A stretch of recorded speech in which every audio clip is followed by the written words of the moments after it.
ನೋಡಿ, ಯಾರು ಏನೇ ಹೇಳಿದ್ರು ಮಂತ್ರಿಗಳು ಶಾಸಕರು ನಮಗೆ ಬಹಳ ಮುಖ್ಯವಾದಂತಹ ಅಭಿಪ್ರಾಯ ಸಿಗೋದು ಜನರಿಂದ. ಹಾಗಾಗಿ ಪಬ್ಲಿಕ್ ಟಿವಿ ಇವತ್ತು ಒಂದು ದೊಡ್ಡ ರಿಯಾಲಿಟಿ ಚೆಕ್ ಅನ್ನು ನಡೆಸಿದೆ.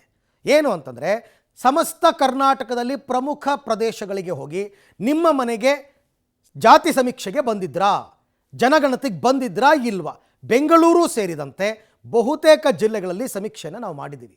ಆ ಸಂದರ್ಭದಲ್ಲಿ ಜನರು ಕೊಟ್ಟ ಅಭಿಪ್ರಾಯ ಏನು, ಅವ್ರ ಮನೆಗೆ ನಿಜಕ್ಕೂ ಸಮೀಕ್ಷೆಗೆ ಬಂದಿದ್ರಾ ಇಲ್ವಾ, ಏನು ಹೇಳ್ತಾರೆ ಜನ, ಬನ್ನಿ ನೋಡೋಣ. ರಾಜ್ಯದಲ್ಲಿ ಜಾತಿ ಜ್ವಾಲೆ ಧಗಧಗ. ಜಾತಿ ಗಣತಿ ಮಾಡಿರುವುದು ನಿಜಾನ? ಮನೆ ಮನೆ ಗಣತಿ ಆಗಿದ್ಯಾ? Public TV reality check. ರಾಜ್ಯ ರಾಜಕೀಯದಲ್ಲಿ ಜಾತಿ ಗಣತಿ ವರದಿ ತೀವ್ರ ಸಂಚಲನಕ್ಕೆ ಕಾರಣವಾಗಿದೆ. ಯಾವುದೇ ಸಮೀಕ್ಷೆಗೆ ಅಧಿಕಾರಿಗಳು ನಮ್ಮ ಮನೆಗೆ ಬಂದಿಲ್ಲ ಅಂತ ಸಾರ್ವಜನಿಕರು ಹೇಳ್ತಿದ್ದಾರೆ. ಅದರ ಬಗ್ಗೆ ಕ್ಲಾರಿಟಿ ತೆಗೆದುಕೊಳ್ಳಲು ನಿಮ್ಮ ಪಬ್ಲಿಕ್ ಟಿವಿ ಬೆಂಗಳೂರು ಸೇರಿದಂತೆ ರಾಜ್ಯಾದ್ಯಂತ ಅತಿ ದೊಡ್ಡ ರಿಯಾಲಿಟಿ ಚೆಕ್ ನಡೆಸಿದೆ. ಈ ವೇಳೆ ಕರುನಾಡಿಗರು ಅಸಲಿ ಸತ್ಯವನ್ನು ಬಾಯ್ಬಿಟ್ಟಿದ್ದಾರೆ. ಸಿಲಿಕಾನ್ ಸಿಟಿಯ ದಶ ದಿಕ್ಕುಗಳ ಜನರ ಅಭಿಪ್ರಾಯ ಸಂಗ್ರಹಿಸಿದ್ದು ನಮ್ಮನೆಗೆ ಬಂದೇ ಇಲ್ಲ ಅನ್ನೋರ ಸಂಖ್ಯೆಯೇ ಹೆಚ್ಚು.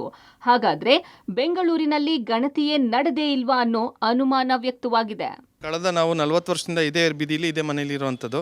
ಇವತ್ತು ನಮ್ಮ ಮನೆಗೆ ಯಾವುದೇ ಸರ್ಕಾರಿ ರೆಪ್ರೆಸೆಂಟೇಟಿವ್ಸ್ ಯಾರು ಬಂದ್ಬಿಟ್ಟು ನಮಗೆ ಜಾತಿ ಗಣತಿ ಮಾಡಿ ನೀವು ಯಾವ ಜಾತಿ ಏನು ಅಂತ ಕೇಳಿಲ್ಲ. ಇದುವರೆಗೂ ಇಲ್ಲದೆ ಇರೋದು ಜಾತಿ ಸಮೀಕ್ಷೆ ಈಗ ಬಂದಿದೆ ಅಂದರೆ ಯಾರ ಮನೆಗೂ ಬಂದು ಯಾವ ಜಾತಿ ಏನು ಅಂತ ಕೇಳಿಲ್ಲ.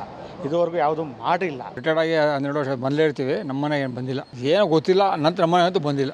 ಜಾತಿ ಹೊತ್ತೇ ಫಸ್ಟ್ ತೆಗಿಬೇಕು, ಜಾತಿ ಗಣತಿ ಆಗಬೇಕು. ಸಮೀಕ್ಷೆಗೆ ಅಂತ ಯಾರಾದರೂ ಬಂದಿದ್ರಾ? ಇಲ್ಲ, ಯಾರು ಬಂದಿಲ್ಲ. ಓಕೆ, ಏನು ಹೇಳ್ತೀರಾ ಸರ್ಕಾರದ ಜಾತಿ ಸರಿಗಿಲ್ಲ, ಯಾಕೆಂದ್ರೆ ನಮ್ಮಲ್ಲೇ ಡಿಫ್ರೆನ್ಸಸ್ ಬರುತ್ತೆ. ಹಳೆ ಮೈಸೂರು ಭಾಗದಲ್ಲೂ ಗಣತಿ ನಡೆಸಿಲ್ಲ, ಮನೆ ಮನೆಗೆ ಹೋಗಿಯೇ ಇಲ್ಲ. ಎಲ್ಲೋ ಒಂದೊಂದು ಮನೆಗೆ ಹೋಗಿ ಗಣತಿ. ಜಿಲ್ಲೆಗಳಲ್ಲೂ ಎಲ್ಲರ ಬಾಯಲ್ಲೂ ಒಂದೇ ಡೈಲಾಗ್, ಬಂದಿಲ್ಲ ಬಂದಿಲ್ಲ. ನಮ್ಮನೆಗೆ ಅಧಿಕಾರಿಗಳು ಸರ್ವೆಗೆ ಬಂದಿಲ್ಲ.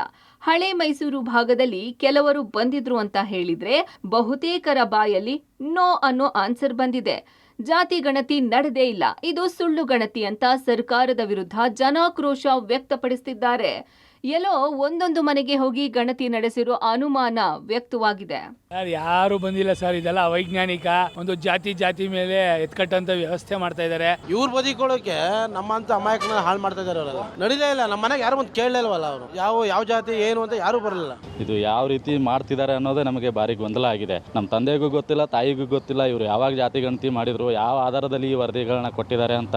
ನಾವು ನೋಡಿದ ಮಟ್ಟಿಗೆ ರಾಮನಗರ ತಾಲೂಕಲ್ಲೇ ಯಾರು ಇದು ಜಾತಿ ಗಣತಿ ಯಾರು ರಾಜ್ಯ ಟೈಮಲ್ಲಿ ಬಂದೆಲ್ಲ ಮಾಡ್ತಾರಲ್ಲ, ಆ ಥರ ಯಾರು ಇಲ್ಲಿ ಮಾಡ್ತಾ ಇಲ್ಲ. ಮನೇಲಿ ಎಷ್ಟು ಜನ ಇದ್ದಾರೆ ಏನು ಎತ್ತ ಅದು ಕೂಡ ಯಾರು ಇಲ್ಲೇನು ವಿಚಾರಿಸ್ತಾ ಇಲ್ಲ. ಉತ್ತರ ಕರ್ನಾಟಕ ಕರಾವಳಿ ಭಾಗದಲ್ಲಿ ಗೊಂದಲ. ಜಾತಿ ಗಣತಿನೋ ಬೇರೆ ಗಣತಿನೋ, ಜನ ಕಿಡಿನುಡಿ. ಇನ್ನು ಉತ್ತರ ಕರ್ನಾಟಕ ಮತ್ತು ಕರಾವಳಿ ಭಾಗದಲ್ಲಿ ಜಾತಿ ಗಣತಿ ವಿಚಾರದಲ್ಲಿ ಗೊಂದಲ ಮುಂದುವರೆದಿದೆ. ಜಾತಿ ಗಣತಿನೋ ಬೇರೆ ಗಣತಿನೋ ಗೊತ್ತಿಲ್ಲ, ಯಾವಾಗ ಸಮೀಕ್ಷೆ ನಡೆದಿದೆ ಅನ್ನೋದೇ ನೆನಪಿಲ್ಲ ಅಂತ ಜನ ಹೇಳ್ತಿದ್ದಾರೆ. ಇದೆಲ್ಲ ರಾಜಕೀಯ ಪ್ರೇರಿತ ಅಂತ ಗುಡುಗಿದ್ದಾರೆ. ನಾವು 3 ಸಾವಿರ ಮಾಡಿ ಕಡೆ ಇರ್ತೀವಿ, ಯಾರು ಬಂದೇ ಇಲ್ರಿ. ಈ ಕಡೆ ಸರ್ವೆ ಮಾಡಿಲ್ರಿ. ಏನೇನು ಕೇಳಿದ್ರ ಅದು ಬಂದಿರೋ? ಅದೇ ರೀ, ಈಗ ಮನ್ಯಾಗ ಎಷ್ಟು ಬಂದಿದ್ರಿ ಏನಿಲ್ಲ ಅಂತ ಅಷ್ಟ ಕೇಳಿ ಜಾತಿ ಏನು ಕೇಳಿಲ್ಲ ಬಿಡ್ರಿ ಅವ್ರು. ನಮ್ಮ ಮನೆಗೆ ಬಂದು ಮಾಡಿದ್ರಿ ಸರ್. ಆಸೆ ಕಾರ್ಯ ಎಷ್ಟು ಜನ ಇದ್ದೀರಿ, ಏನೇನು ಕೆಲಸ ಮಾಡ್ತೀರಿ, ಯಾವ ಜಾತಿ ಅಂತ ಎಲ್ಲ ಕೇಳಿದ್ರಿ. ಜಾತಿದ್ದು ಕೇಳಿದ್ದು ನೆನಪಿಲ್ಲ. ಮನೇಲಿ ಜನ ಎಷ್ಟಿದ್ದೀರಿ ಅದೊಂದು ಕೇಳಿದ್ದು ನೆನಪುಂಟಷ್ಟೇ.